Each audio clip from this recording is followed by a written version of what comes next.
View of related literature. So let's start.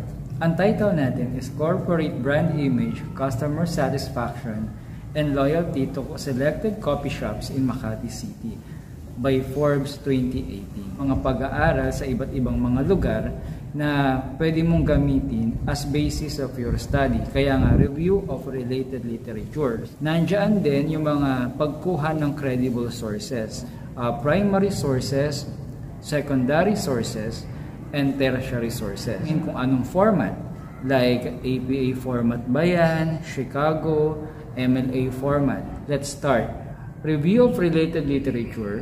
This chapter presents the literature and studies which are significant to end the study. A synthesis of review of literature and gaps bridged by the present study was also included in this chapter. So meron tayong sa RRL natin, nandoon ang state of the art subtopics na nakuha ng researcher na related doon sa study niya. So may mga nakita yung researcher natin gaya nito.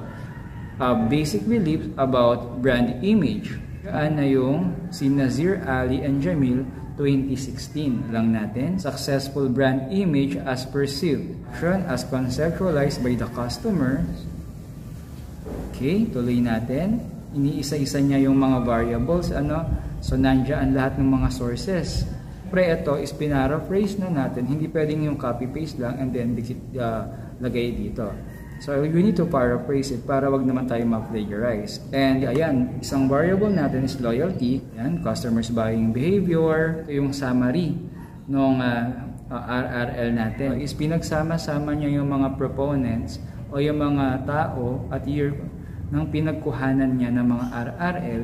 Kaya ganito yung mapapansin nyo. Madaling salita, from gaps bridge, ibig sabihin, ano yung pupunuan? Idaragdag ng ating pag-aaral. So, ayan po yung parte ng ating chapter 2.